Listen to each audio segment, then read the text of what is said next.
la cohésion nationale, pendant que la République démocratique du Congo fait face à l'agression rwandaise, un appel est lancé à toutes les couches sociales de pouvoir se mobiliser, certainement en soutenant les FARDC.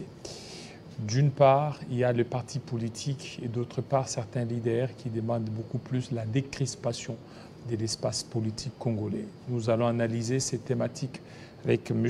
Fall Mwamba, cadre d'Alliance pour les changements, parti d'Augustin parti de Jean-Marc Akabound. Voilà, je suis arrivé.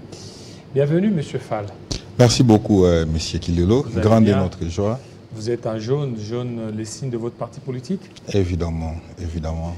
Alors, vous continuez toujours à réclamer la décrispation, la libération ou la relaxation, peut-être de Jean-Marc Akabound, parce qu'il a été condamné pour 7 ans. Merci beaucoup. D'entrée de jeu, je commencerai d'abord par saluer quelqu'un qui est plus important pour la République démocratique du Congo à l'ère actuelle, parce que la population dans son ensemble ne fait que le réclamer, à savoir Jean-Marc Akabound. La population réclame où? Évidemment, c'est partout. Peut-être que vous êtes ignorant, je ne sais pas, mais j'affirme haut et fort que à l'heure actuelle, la population ne fait que réclamer la présence de Jean-Marc Akabound, qui est prisonnier personnel de Messieurs Tshisekedi et otage politique de l'IDPS. Et bien entendu que nous sommes au mois de la femme, je ne manquerai pas de saluer Maman Tina Akabound, là où elle me suit pendant ce temps, je la salue. Et également Madame Terkas Bialoussa, je la salue également. Alors, on était en train de parler de la décrispation. Vous continuez toujours à réclamer à ce qu'il soit relaxé, c'est ça? Évidemment. Vous savez, mais il a été condamné pour 7 ans. Vous savez, c'est tantôt ce que nous avions toujours dit par rapport au dossier du président Akabound. Et d'entrée de jeu, depuis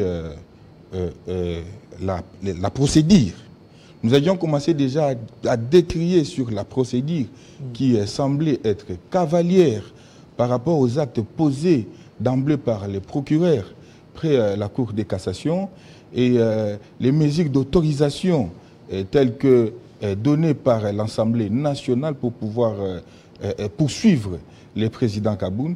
Cela a suscité vraiment beaucoup d'irrégularités et nous l'avions décrié en son temps. Malgré cela, bon, tellement que la machine politique était mise en place, ils ont passé outre jusqu'à condamner le président Akabound.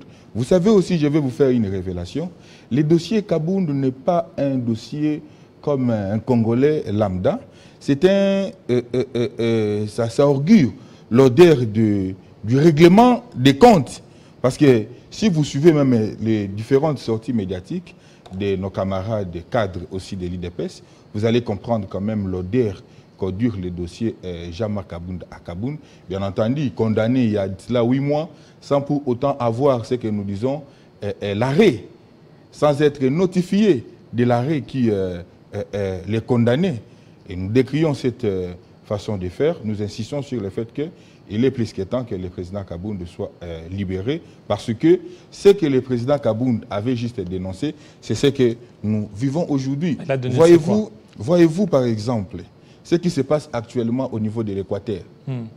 Qu'est-ce qui se passe là? Ce qui se passe au niveau de l'Équateur, il y a ce que nous appelons la corruption à ciel ouvert.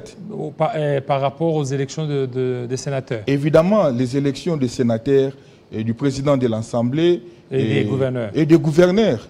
Mais voyez-vous qu'un document signé par messieurs l'honorable Jean-Claude Baïndé et prof Mboyo Ngele, vous savez, après avoir vérifié ces documents, j'ai fini par comprendre l'authenticité, parce que tous les numéros qui s'y trouvent, j'ai essayé d'appeler pour vérifier l'authenticité. Oui. Alors il y a quoi? Ce sont des numéros qui existent. Il y a quoi?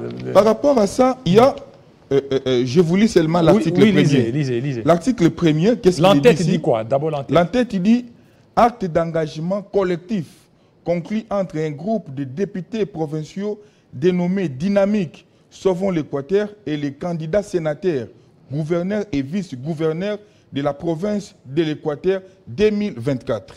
D'emblée, je vous lis seulement l'article premier. Qu'est-ce qu'il est dit ici?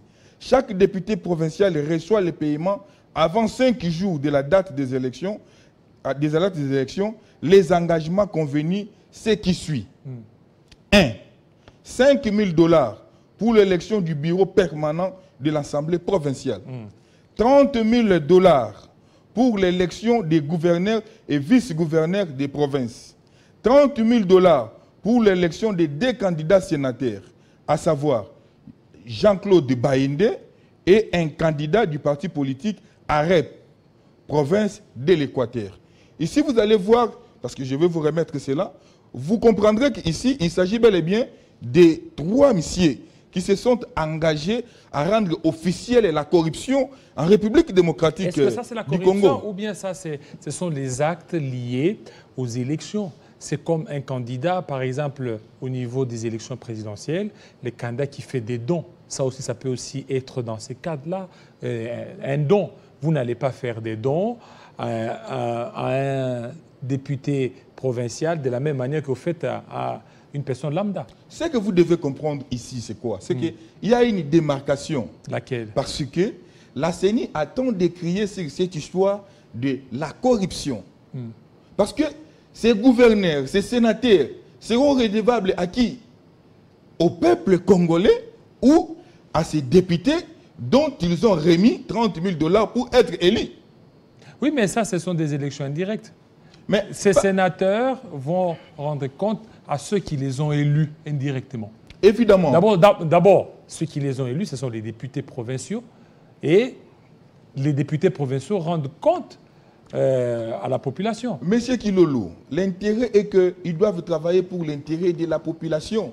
Mais l'acte ici traduit en clair qu'il y a les députés qui doivent être corrompus. Et ils ne vont pas élire ces sénateurs et gouverneurs sur base des programmes qu'ils vont devoir défendre. Mais c'est sur base, par exemple, des sommes modiques de 30 000, 5 000 $ qu'ils vont devoir remettre pour corrompre ces députés. En d'autres termes, ils vont les soudoyer. Et si les procureurs prennent la Cour de cassation... Qui est bénéficiaire de ça? Donc ce sont ces ici, ils sont au nombre, ils sont au nombre de... Ils sont au nombre de 14 députés. 14 députés qui ont signé. Qui ont accepté de recevoir. Qui ont accepté. De recevoir les 30 000 $ et 5 000 $. Évidemment, nous avons les partis AREP de M. Luando, qui ici a été représenté. Nous avons les partis de M. Jean-Lucien Boussa, qui ici a été représenté de même. Mais aussi M. Jean-Claude Baïndé, qui lui-même a pris l'engagement de bien vouloir rendre officielle la corruption. Et nous décrions, parce que le chef de M. Tshisekedi avait dit que l'appareil judiciaire est malade. Ça, c'est une occasion pour cette justice de prouver qu'il n'est pas malade. C'est une occasion de démontrer que l'appareil juridique n'est pas malade et de s'en saisir d'office afin de mettre hors état de nuire les signataires, les signataires, et les initiateurs. Et au jour d'aujourd'hui, noir sur blanc, Jean-Marc Akaboun avait raison lorsqu'il disait que la corruption a atteint un niveau auquel il faudrait seulement à ce que le peuple prenne conscience pour barrer la route aux dirigeants actuels. C'était ça. Oui, que le peuple prenne conscience et que les dirigeants actuels soient saisis. Mais la question est celle de savoir est-ce que si Marc Akaboun faisait partie du régime, il allait commencer à condamner ou pas? Non, parce qu'il a commencé à condamner, c'est lorsqu'il a quitté dans ce régime. Écoutez, d'ailleurs, je suis flatté quand vous avez touché cet aspect des choses. À l'époque, n'est-ce pas que le président Kaboun est celui qui a fait demander, proposer même une loi pour qu'il y ait réduction des trains de vie des institutions, n'est-ce pas? Mais il n'était pas les seuls. Il y avait, outre Kaboun, il y avait Deli Sessanga. Il y a des Sessanga qui avaient emboîté les pas. Il y a plusieurs qui ont demandé ils avaient et même emboîté... le président Félix Tshisekedi lui aussi a demandé ce qu'il a réduction. Évidemment, mais il a fait ça après. Parce qu'ils ont emboîté les pas aux jalons déjà posés par le président Kaboun. Mais aussi, il avait insisté sur le fait que nos militaires doivent être prise en charge correctement. Parce qu'à l'heure actuelle, vous n'avez pas à dire ou à les proférer comme ça dans la bouche. Mais il suffit seulement de descendre au niveau des camps Kokolo. Si vous allez vraiment déplorer la situation que traverse. Alors maintenant, quelle est la position maintenant des alliances? Tout à l'heure, vous avez parlé des militaires. La position d'Alliance pour le changement, du parti de Kabound face à l'agression rwandaise. Jusque-là, on vous a vu un peu taiseux. Vous aurez dû quand même prendre une décision ou pris une position face à cette agression rwandaise. Évidemment, mais notre position reste échangée dans la mesure où nous nous sommes dit qu'il faut d'abord qu'au niveau interne, parce que vous devez comprendre que cette crise est l'objet de beaucoup de frustrations créées ou mises en place au niveau interne et que les Rwandais n'a que profité derrière cela, parce que les Rwandais ne fait que remplir l'agenda de l'Occident. Et aussi longtemps qu'il y a des prisonniers politiques, aussi longtemps qu'il y a des problèmes, il y a la problématique des terres au niveau de l'Est de la République démocratique du Congo. Et les Rwandais profitent pour essayer d'installer sa suprématie. C'est pourquoi l'Alliance pour le changement insiste sur le fait qu'au niveau interne, nous devons nous échanger au niveau interne. La décrispation de l'espace politique est très important, voire même urgent. Parce que comment voulez-vous que nous puissions parler réellement de paix aussi longtemps qu'il y a un Kabound en détention, un Kabound condamné? Condamné à 7 ans. Condamné à 7 ans. Pourquoi? Est-ce qu'il a même été notifié par la Cour de cassation? Voilà d'ailleurs là où il y a aussi un problème. Plus de 8 mois que le président Kabound n'a jamais été notifié de sa condamnation. Voilà encore. Et nous avions même écrit officiellement pour que nous puissions entrer en possession de cet arrêt. Bon, ça a été un fin de non-recevoir jusque-là, il n'a toujours pas été notifié. Jusque-là, non. Et qui bloquerait ce dossier? Bon, jusqu'au jour d'aujourd'hui, nous savons que le président Kabound est l'otage politique de M. Tshisekedi. Nous estimons que c'est sous l'instrumentalisation de M. Tshisekedi. Est-ce que c'est tout l'espoir de Kabound qui s'est envolé? Kabound, d'aucuns les croiraient être le dauphin du président Félix Tshisekedi, mais condamné à 7 ans, c'est que ça sera même à la fin du mandat du président Félix Tshisekedi, c'est que sa carrière politique serait menacée. Vous savez, lorsque vous parlez de l'espoir, je vois un Kabound, homme rempli de foi en Christ.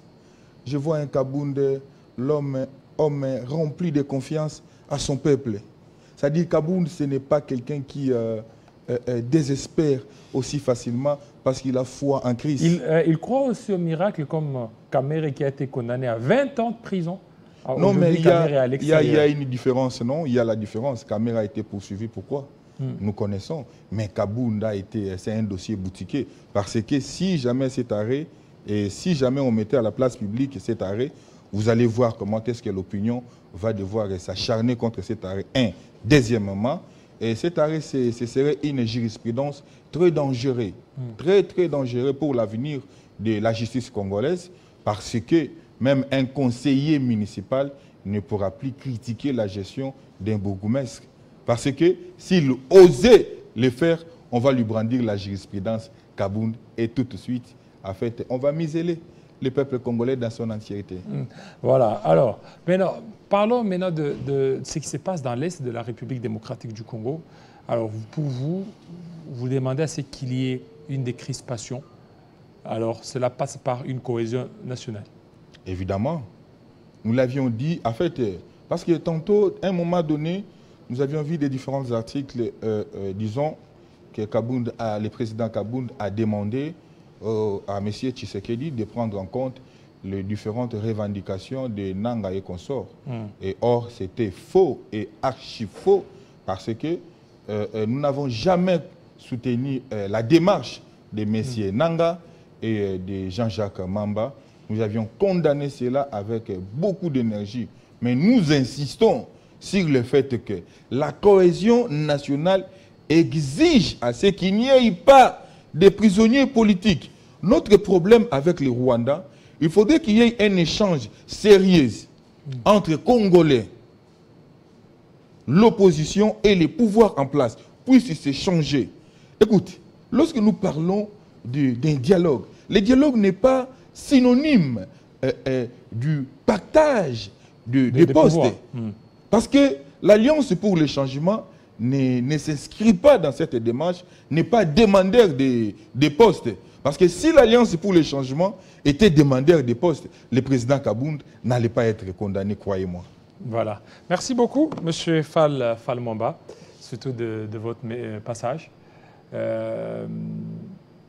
Vous demandez toujours la décrispation de Jean-Marc Kabound.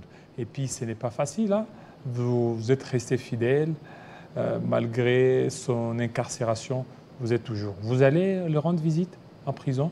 Évidemment. D'ailleurs, avant de venir ici, le président Kabound m'avait dit de vous saluer. Ah, ok. Merci beaucoup. Merci à lui, M. Jean-Marc Kabound. C'est nous qui vous remercions. Voilà, merci. Tout de suite, on va prendre un autre invité.